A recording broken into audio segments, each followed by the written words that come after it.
كشف الدجى بجماله حسنت جميع خصاله صلوا عليه وآله صلوا عليه صلوا عليه وآله يا صاحب الجمال ويا سيد البشر من وجهك المنير لقد نور القمر لا يمكن الثناء كما كان حقه بعد از خدا بزرگ توئی قصہ مختصر لیکن رضا نے ختم سخن اس پہ کر دیا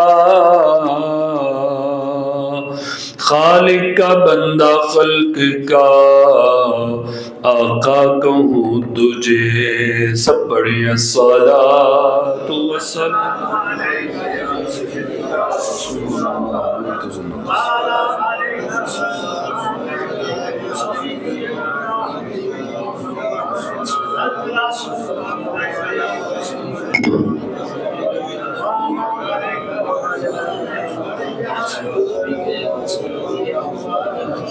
شعبان المعظم کا یہ مہینہ اور آج پہلی تاریخ اور پہلا جمعہ ہمیں شعبان کا نصیب ہوا ہے۔ اللہ پاک یہ رحمتوں والا مہینہ اس کی برکات ہم سب کو نصیب فرمائے۔ یہ مہینہ اتنا برکت والا ہے کہ یہ ہمیں رمضان سے ملاتا ہے۔ رمضان خوش ہو جانا چاہیے کہ وہ اس امت کا مہینہ ہے۔ کریم آقا صلی اللہ علیہ وآلہ وسلم فرماتے رجب اللہ کا مہینہ، شعبان مجھ مصطفیٰ کا مہینہ اور رمضان میری امت کا مہینہ ہے۔ تو یہ رحمتوں والی گھڑیاں نصیب ہو رہی ہیں، دعا کریں اللہ ہمیں صحت کے ساتھ تندرستی کے ساتھ رمضان تک پہنچائے۔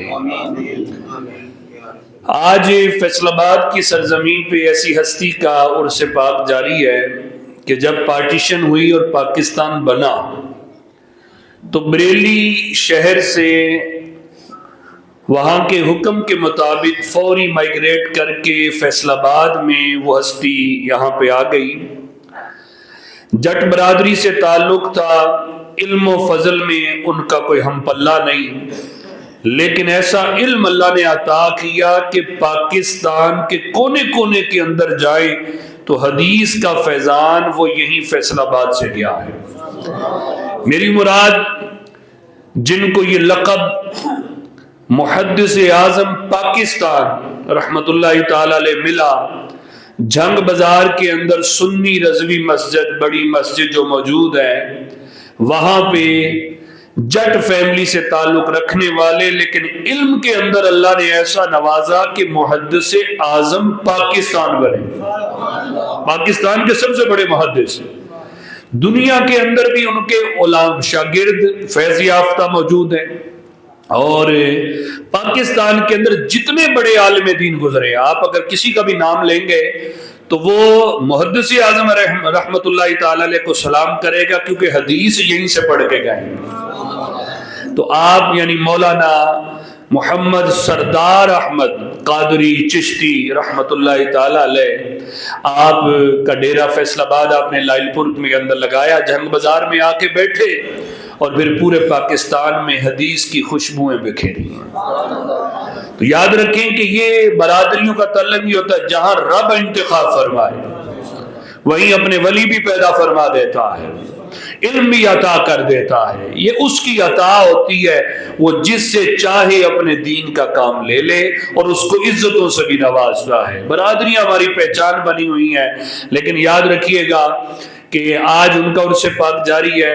محدث اعظم پاکستان رحمت اللہ تعالی علیہ، علم و فضل میں ان کی مثال نہیں ملتی، تقوی پرہیزگاری اس کی ان کی مثال نہیں ملے گی۔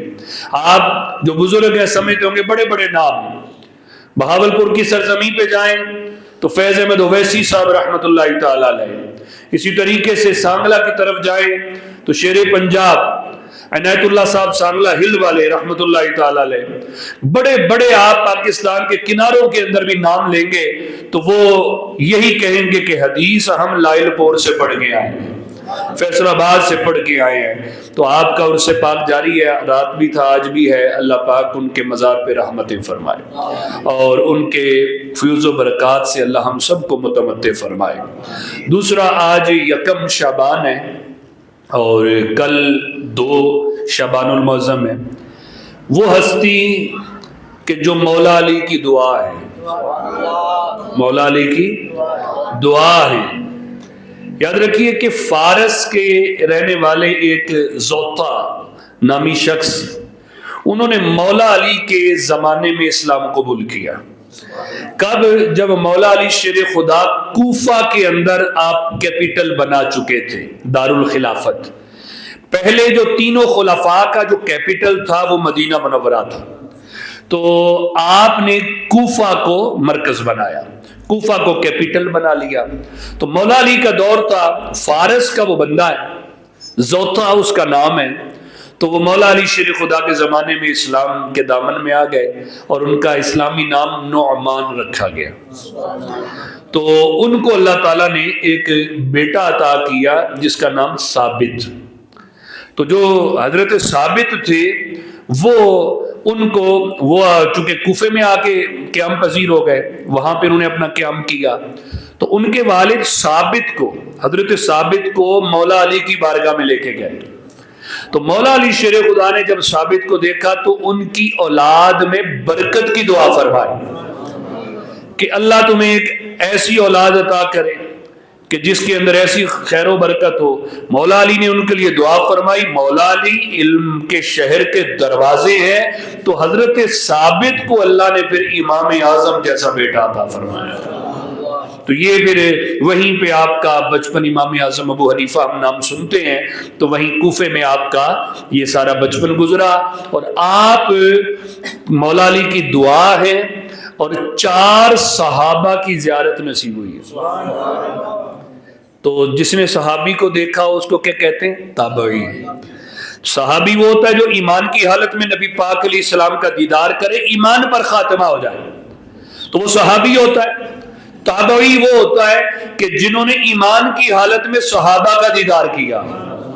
اب دیکھیے زمانے، ویسے زمانے سارے میرے سرکار کے، ہاں یہ زمانہ بھی میرے کریم آقا کا ہے، انہی کا ڈنگا ہے قیامت تک۔ تو احباب جی وقت نبی پاک علیہ السلام نے فرمایا، بخاری کی حدیث ہے، فرمایا خیر القرون قرنی، سارے زمانوں میں سے، زمانے تو جناب آدم کا بھی آیا، جناب نوح و خلیل کا بھی زمانہ آیا، موسیٰ کلیم کا بھی زمانہ آیا، فرمایا خیر القرون قرنی، سارے زمانوں میں سے اعلیٰ زمانہ، فرمایا برکت والا مجھ مصطفیٰ کا زمانہ۔ خیر القرون قرنی، سب سے بہتر خیر والا زمانہ وہ مجھ مصطفیٰ کا زمانہ۔ آگے سنیے، ارشاد فرمایا ثم الذین یلونی، پھر ان کا زمانہ خیر والا ہے جن کا زمانہ مجھ مصطفیٰ کے زمانے سے ملا ہوا۔ وہ کون ہے؟ وہ صحابہ ہے۔ تو صحابہ کا زمانہ بھی خیر والا ہو گیا۔ 3 زمانے آپ نے خیر والے فرمائے، پہلا نبی پاک علیہ السلام کا زمانہ، اور پھر جن کا زمانہ فرمایا میرے زمانے سے کیا ہے؟ ملا ہوا ہے، تو یہ ہو گیا صحابہ کا زمانہ۔ آگے فرمایا ثم الذین یلونہم، پھر ان کا زمانہ جن کا زمانہ صحابہ کے زمانے سے ملا ہوا ہے، وہ کون ہو گئے؟ تابعین۔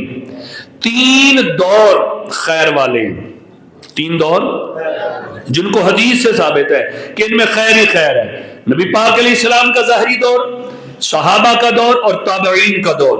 اب حضرت امام اعظم ابو حنیفہ رضی اللہ تعالی عنہ یہ تابعی ہیں، خیر القرون کے اندر شامل ہے۔ میں حیران ہوتا ہوں احباب ذی وقار، یہ جیلم کی وہ چقندر سی بھونکتی ہے، وہ امام اعظم کو بھی نہیں چھوڑتا، بکواس کرتا ہے۔ امام اعظم تابعی ہیں جنہوں نے صحابہ کا دیکھا، 4 صحابہ کی زیارت کی ہے۔ جو بندہ اتنا گندا دہن ہو جائے، اتنی بے باکی آ جائے جو خیر القرون میں جو لوگ ہوں ان پہ بھی زبان کھولے تو ہم اس کو کیا کہہ سکتے؟ اس کے ساتھ بیٹھنا یا اس کی باتیں یہ سب یاد رکھیے گا احباب ذی وقار، یہ جب ڈالر کا چکر یا ان کے پیچھے اور فتنے ہیں۔ یہ جو مرزا قادیانی گزرا تھا اس کے بھی انداز یہی تھے، علماء پہ بولتا تھا۔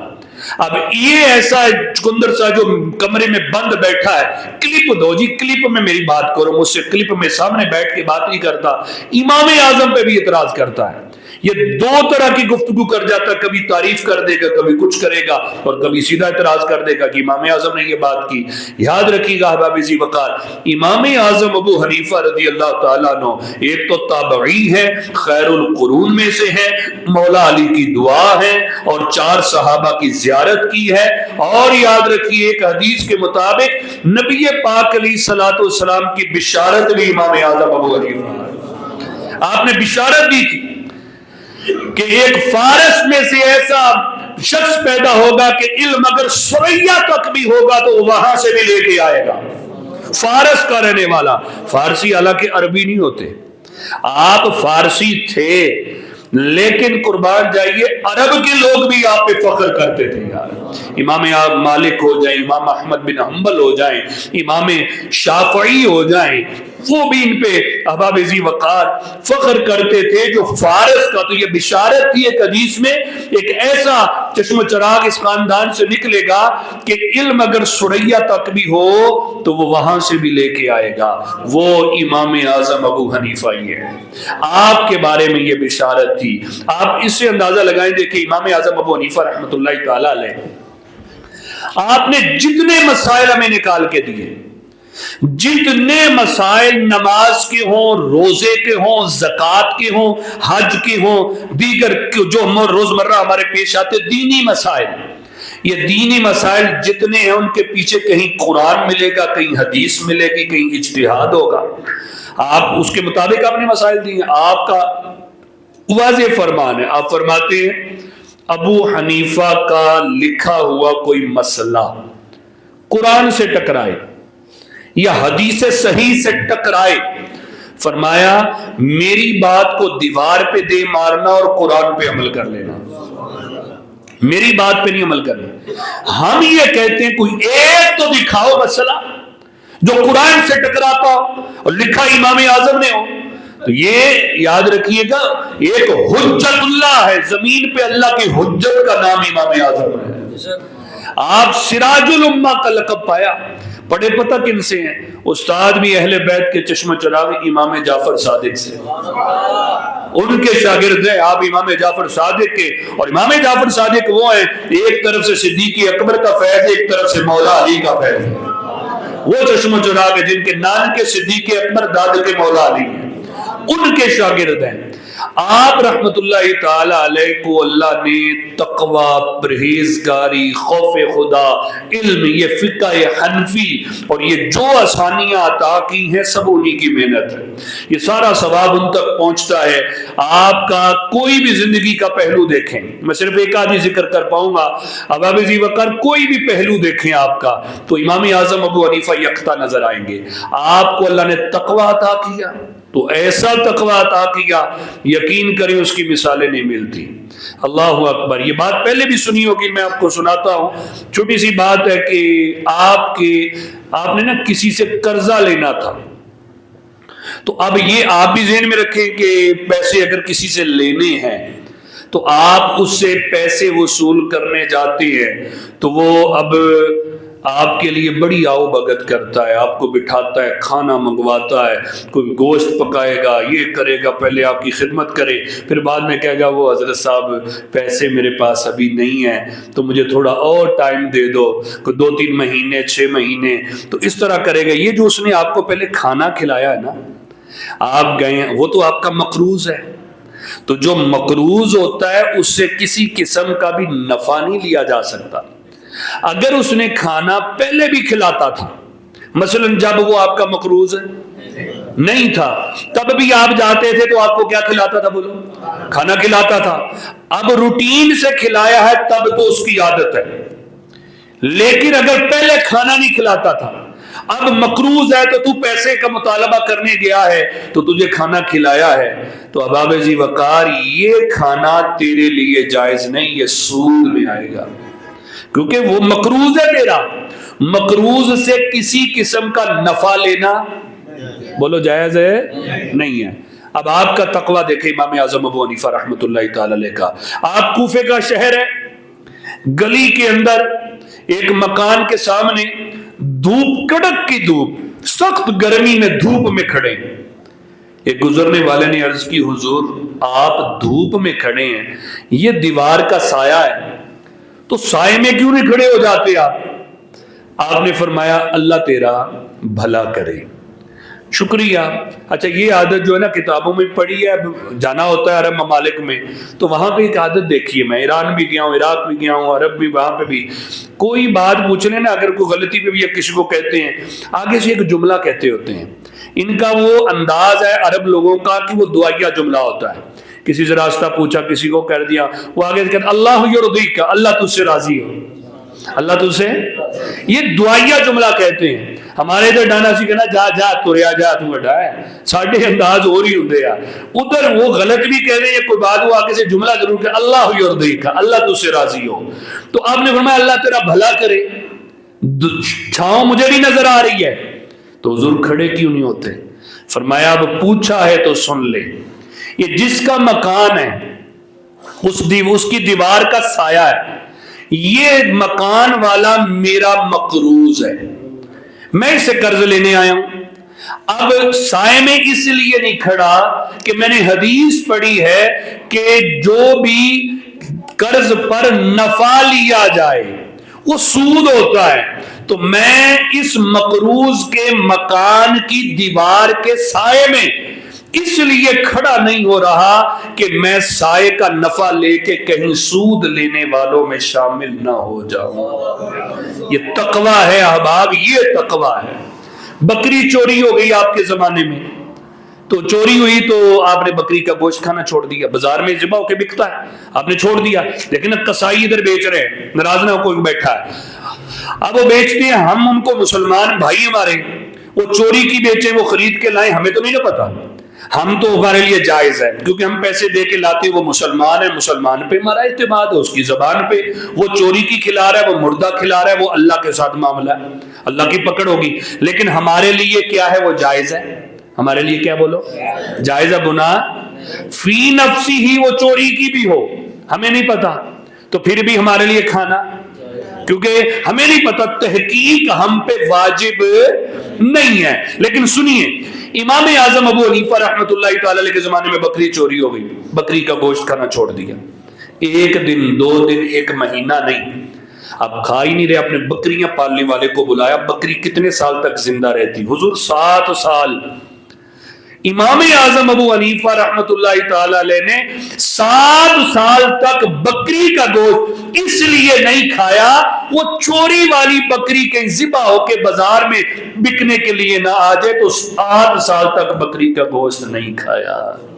ان کو امام اعظم ابو حنیفہ کہا جاتا ہے، اتنا تقویٰ۔ کاروبار ان کا کپڑے کا تھا، ایک دن دکان پہ نہیں تو بہت بڑا کارخانہ تھا آپ کا، کوئی چھوٹا موٹا نہیں، تو بڑے مہنگے مہنگے لباس، ایک بندہ آیا تو پیچھے آپ کے نا کسی ورکر نے دکان پہ، وہ سوٹ تھا 400 درم کا، اس نے بیچ دیا 1000 کا، شام ہوئی تو حساب کیا دکان پہ تو 600 درم زیادہ تھے، سوٹ جتنے بکے ان میں سے 600 زیادہ تھے۔ ساڈے گلے چ بہت اسی خوش ہونا، واوی واہ اج تے برکت پہ گئی، اسی وہ نام برکت رکھتے ہیں، بابا برکت ہے لتاں جوڑن والا نہیں، اسی کہڑا برکت نہ رکھتے جی برکت ہے جی ہے، وہ غور کریا کرو آئے کتوں آ، ساڈے تو ود جان، اسی کہنے بس رب نے دیتے ہیں گلے چ باغ ہے، نہیں، آپ نے غور کیا یہ 600 درم زیادہ کیسے؟ اسے بلایا، فرمایا یہ 600 درم زیادہ ہو رہے ہیں، سوٹ جتنے بکے، انہوں نے کہا حضور ایک سوٹ آج میں 1000 دا بیچیا۔ فرمایا تیرا اللہ پر آ کرے، تو کیوں 1000 دا بیچیا؟ 600 روپیہ زیادہ لیا، 600 درم۔ کون تھا؟ حضور جانتا نہیں ہوں۔ آپ بڑے پریشان ہو گئے۔ تقویٰ دیکھیں، اسی تو برکت کہنا نا، گلے چ بہتے پیسے آ گئے۔ اب آپ ذی وقار، آپ نے پوچھا بندہ کدھر کا تھا؟ حضور وہ بتاتا تھا کہ میں مدینہ شریف کا مدینہ شریف جا رہا ہوں، کوفے میں تھے تو مدینہ شریف کا ہوں. اب آپ بھی بندے سے ناواقف ہیں. علماء فرماتے ہیں تقویٰ اتنا، وہ 600 درہم لیے مدینہ شریف کا سفر اختیار کر لیا. مدینہ شریف پہنچے، ایک مسجد کے اندر، آپ بندے کے چہرے سے واقف نہیں آپ کہ بندہ کون ہے. تو مسجد میں نماز پڑھ رہے تھے، بیٹھے تھے، ایک شخص نماز پڑھ رہا تھا. آپ بندے سے تو واقف نہیں تھے، کپڑا پہچان لیا کہ یہ میری دکان کا کپڑا. اسے بلایا، فرمایا کہ یہ جو تم نے کپڑے پہنے یہ میرے ہیں. وہ کہنے لگا حضرت نہیں، یہ تو میں نے امام اعظم ابو حنیفہ کی دکان سے خریدے. آپ نے فرمایا تو امام اعظم ابو حنیفہ کو جانتا ہے؟ ابو حنیفہ کو. اس نے کہا نہیں، چہرے سے واقف نہیں ہوں. کہ میں خرید کے لگا. فرمایا میرے ہیں. کہنے لگا کہ نہیں، یہ میں امام اعظم کی دکان سے خرید کے لاؤں، 1000 میں نے درہم دیا ہے. فرمایا تو جانتا ہے؟ نہیں. فرمایا پھر میں ہی ابو حنیفہ ہوں. تو معاملہ کیا ہے؟ فرمایا کہ یہ کپڑے مجھے واپس دے دے. دراصل میرے بندے نے تجھے 600 درہم مہنگا سوٹ دیا ہے تو یہ واپس مجھے دے. حضور میں نے تو پہنا بھی ہے، کتنے دن پہنا ہے. کہا وہ تیرے لیے حلال ہے، تو 1000 درہم لے لے اور یہ مجھے واپس دے دے. کہنے لگا حضور نہیں، وہ 600 درہم. فرمایا کہ نہیں واپس کرنا تو 600 درہم میں تجھے دیتا ہوں، یہ تو واپس لے. 600 درہم اسے واپس دیا. کہا جو تُو نے پہنا وہ تیرے لیے حلال ہے. پھر سفر کر کے واپس کوفہ پہنچے. یہ امام اعظم ہے، یہ تقویٰ ہے. ایسے ہی نام نہیں بنتے، تقوی پرہیزگاریاں ان کی ہوتی ہیں. اللہ نے پھر فقاہت بھی عطا کی، ایسا علم عطا کیا. مولا علی کی دعا ہو تو علم سینے کے لیے کشادہ نہ ہو. اتنا علم عطا کیا، بڑی مثالیں. ایک مثال دے کے میں ختم کرتا ہوں. اللہ رب العزت نے اس قدر علم سے نوازا کہ جب کہیں مسئلے کا حل نہیں نکلتا تھا امام اعظم کے پاس حل نکلتا تھا. دیکھیں بڑے بڑے امام تھے، امام شافعی رحمت اللہ تعالی علیہ، امام مالک، امام احمد بن حنبل، ٹھیک ہے نا، یہ آپ کے ساتھ ساتھ ہی زمانے بعد میں، لیکن آپ کے زمانے کے اندر جو تھے موجود تو حل نہیں نکلتا تھا تو کہتے تھے بھئی جاؤ امام اعظم کے پاس، امام اعظم کے پاس جاؤ. عراق میں نا آپ کا جہاں مزار ہے، وہ جو آپ کی یونیورسٹی ہے، جو جامعہ ہے، اس محلے کا نام ہے اعظمیہ. اعظمیہ آپ کے نام سے مشہور ہے محلہ اعظمیہ. یقین کریں بغداد کا دل ہے، اتنا خوبصورت علاقہ. جنگ کے دنوں میں بھی ایک بم بھی وہاں نہیں گرا.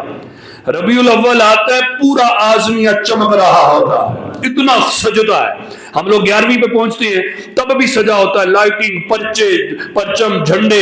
جھنڈے اتنے نہیں لاتے تھے، عراق والے بھی لاؤندے ہیں.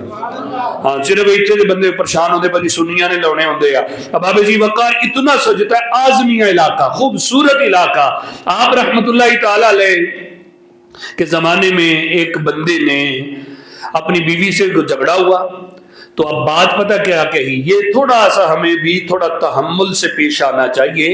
لڑائی ہو جائے، بیوی بعض اوقات ایسی بات کر دیتی ہے. یہ میں سب سے کہوں گا، سمجھدار مرد وہ ہوتا ہے جو بیوی کو خود چلاتا ہے. بیوی مرد کو نہیں چلاتی، بات یہ ذہن میں رکھے. اگر گاڑی چلنی ہے نا مرد چلا سکتا ہے، اگر بیوی پہ چھوڑو گے وہ کوئی نہ کوئی ایسی حرکت کرے گی کہ ٹوٹنے والے معاملات آئیں گے. ٹھیک ہے، کتنے کیس موجودہ میں آپ کو بتا سکتا ہوں. بیوی نے اتنا اس کو شوہر کو برانگیختہ کیا، انہیں کہا اللہ پھر میں طلاق دیتی. کوئی میسج میں دے رہا، کوئی کیسے حالات کیسے، کوئی کاروبار سے تنگ، کوئی گھر کے اخراجات نہیں پورے. تو بیوی عورت ناقص العقل ہوتی ہے. مرد کو عقل مند بننا ہے کہ میں نے اسے کیسے چلانا ہے. وہ غصہ بھی دلائے، صبر کوئی، لیکن اگر غصہ آ بھی جائے طلاق والا موضوع نہ لایا کرے. یہ موضوع نہ چھیڑے. بچے ہوتے ہیں پھر 3 طلاقیں دیتے ہیں، پھر حرام میں پڑ جاتے ہیں. کوئی نہیں جی روٹی کھوا دیتی اور وہابیوں کو فتویٰ لے لیا کہ انہوں کو لے لیا، فلاں ہو گیا، پھر یہ ہوتا ہے وہ ہوتا ہے. نہ میرے دوست، یہ حرام میں پڑ جاتے پھر ہمیشہ کے لیے سارے بچے بڑے سی ان کی کریے بھی ایک چنگا کام میں نہیں. یہ تحمل مرد کے اندر ہونا چاہیے کہ کوئی معاملہ بیوی کی طرف سے طلاق آخری حل ہے، آخری حل ہے. غصے سے میں نہیں کہتا بیوی کو مارو، بندہ ہاتھ بھی اٹھا لیا طلاق سے تو ہلکا ہے نا، لیکن تحمل مرد اگر دکھائے تو بچ سکتا ہے. امام اعظم کا دور، ایک بندے کی اپنی بیوی سے لڑائی ہو گئی. لڑائی ہوئی نا تو بڑے غصے میں وہ اب منہ بنا کے بیٹھ گئی, گل ہی نہ کرے. جدہ ہو جاندی بعض اوقات بندہ بڑا مناؤن دی کوشش کردا, لیکن کئی ایسیاں اور ٹیڑھی پسلی ہوندی کہ ہوندی نہیں سیدھی, یا تو پھر لاؤندے دھون دے وچ دو تین پھر سیدھی ہوندیاں. وہ اڑ کے بیٹھ گئی, بولنا ہی نہ. بیچارہ منتیں کرے, معاف کر دے مینوں بھلیے, معاف کر دے, معاف بھی نہ کرے, بولے بھی نہ, گلاں بھی نہ کرے. اک گیا. انہیں کیا جے تو میں نہ فجر دی اذان تے کر نہ بولی تینوں 3 طلاقاں کٹھیاں تینوں نے کہہ دی دیا. اگر فجر کی اذان تک مجھ سے بات نہ کی تو تجھے کتنی طلاقیں؟ 3 طلاقیں. ہوں انہیں ڈران واسطے کیا, لیکن یہ طلاق معلقہ, یعنی طلاق معلق وہ ہوتی ہے کسی شرط پہ معلق کر دی جائے تو وہ اگر شرط پائی جائے تو طلاق ہو جاتی ہے. مثلا اگر تو دروازے سے باہر نکلی تو تجھے طلاق, اب وہ اگر نہیں نکلتی تو طلاق نہیں ہے, اگر وہ نکل جاتی ہے تو اسے طلاق ہے. اسے طلاق معلق کہتے ہیں. تو اس نے کہا اگر فجر کی اذان تک مجھ سے بات نہ کی تو تجھے 3 طلاقیں. انہیں ہور کوری وٹ لئی, وہ کہنی یار ہن جان چھٹو گی. انہیں بالکل ہی نہیں اب بول رہی. اب یہ پریشان ہو گیا, میں نے دھمکی بھی لگا دی, معلق بھی کر دی طلاق. وہ تو کہتی بس اذان ہو کسی طرح, مطلب وہ بول رہی نا. بھاگا علماء کی طرف, حضور میں نے یہ کہہ دیا کہ 3 طلاقیں اگر فجر کی اذان تک بات نہ کی, کہتے بلاؤ اسے, اگر نہ بولی تو 3 طلاقیں ہو جانی ہیں. دوسرے عالم صاحب ادھر ادھر سارے کوفے میں بغداد میں دوڑ لگ گئی, بھاگ رہا کبھی کسی کے پاس. سب نے ایک ہی بات کہی, اگر وہ نہ بولی تو تیری بیوی کو 3 طلاقیں ہو جانی ہیں. اب جب تھک کر گیا تو پھر آیا امام اعظم کی بارگاہ میں. امام اعظم ابو حنیفہ رحمۃ اللہ تعالی علیہ کی بارگاہ میں ہر چیز کا حل ملتا تھا. اللہ نے ایسا فقاہت سے نوازا تھا. کہنے لگا حضور میں نے یہ معاملہ کیا ہے, میری بیوی بچا لے, بڈھی جاندی پئی ہے, یہ نکل جانی ہے, میں غلطی تے کر بیٹھا ہاں, حضور بچا لو. فرمایا اچھا محلے دی مسجد مؤذن نو میرے کول لے کے آ. مؤذن آیا, فرمایا اب گھڑیاں تو ہوتی نہیں تھی اس وقت, یہ ٹائم ساعت وقت مقرر ہوتے تھے. انہوں نے کہا کدوں کا اذان دینا حضور, جدو فجر دا ٹائم ہوندا ہے اس ٹائم. فرمایا آج نا 1 ساعت پہلے, یعنی 1 گھنٹہ ساڑھے وقت دے مطابق 1 ساعت پہلے تو مینارے تے چڑھ کے نا اذان دینی ہے. انہوں نے کہا حضور محلے والے نے مینوں پھڑ لینا, میری چھٹی ہو جانی ہے کہ مولوی بدنی آج دی نیند نہیں پوری ہے, یہ پہلے ہی اذان دین لا پیا 1 گھنٹہ پہلے ہی, حضور چھٹی ہو جانی میری مسیتوں. فرمایا تیری چھٹی میں نہیں ہون دواں گا, تو میری گل بس مان.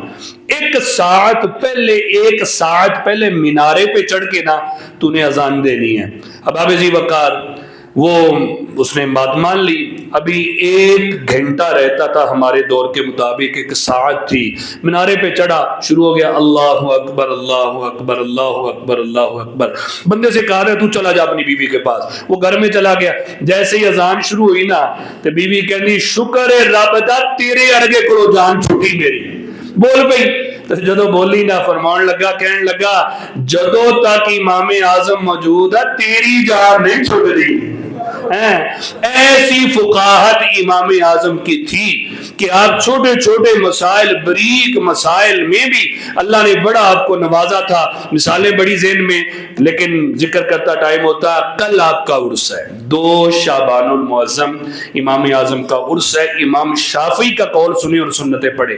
امام شافعی نے فرمایا, اب اتنا بڑا امام ہو یار, پورا فقہ شافعی جس میں چلتا ہو, اے پلمبر تے کچھ بھی نہیں.